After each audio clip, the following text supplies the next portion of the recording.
कोरोनाच्या नवीन व्हॅरियंटचे काही रुग्ण मुंबई आणि पुण्यामध्ये आढळलेत आणि त्यामुळे बुलढाणा जिल्हा आरोग्य प्रशासन अलर्ट मोडवरती असल्याचं पाहायला मिळतंय। पण अजूनही जिल्ह्यामध्ये असा एकही रुग्ण नाहीये, पण त्यासाठी आरोग्य प्रशासन सज्ज असल्याचं सांगतात।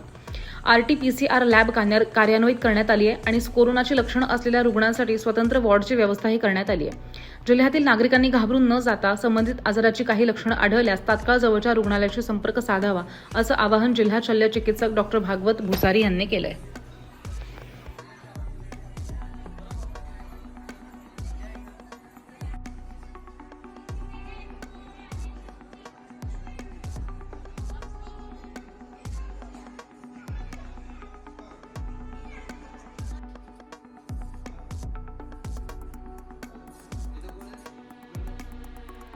सर, राज्यात पुन्हा एकदा कोरोनाचे रुग्ण निघाल्याची माहिती आहे। त्या अनुषंगाने आपल्या बुलढाणा जिल्ह्यात काय नेमक्या पूर्वतयारी करण्यात आलेली आहे, काय नेमकं नागरिकांना आवाहन करावं? सद्य परिस्थितीमध्ये आपल्याकडे तापेचे पेशंट, ज्याला आपण सारी ताप सर्दी खोकला असे पेशंट म्हणू, असे तर आपल्याकडं एक फार निग्लिजिबल असतात आणि त्या माध्यमातून जेव्हा प्राथमिक आरोग्य केंद्र, उपकेंद्र आणि जिल्हा रुग्णालय, उपजिल्हा रुग्णालय यामध्ये या रुटीन OPDमध्ये येणाऱ्या पेशंट जर समजा त्याला सर्दी ताप खोकला आणि त्याचे हातपाय दुखत असतील आणि त्याला आपल्याला सस्पेक्टेड वाटत असेल तर अशा रुग्णांची आपण एक टेस्ट करत असतो।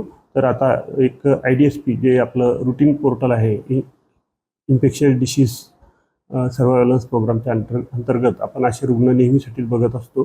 तर जे आपण विचारल्याप्रमाणे जर राज्यामध्ये असे रुग्ण वाढत असतील तर निश्चितच आपण जे RT-PCR लॅब आहे आपली बुलढाण्याला श्री रुग्णालयामध्ये, तर तिथे त्याच्या किट बोलवून आपण निश्चित त्याची तपासणी सुरू करू आणि जे सारीचे रिपोर्ट असतात ते रिपोर्टसुद्धा आपण रेग्युलरली देऊ।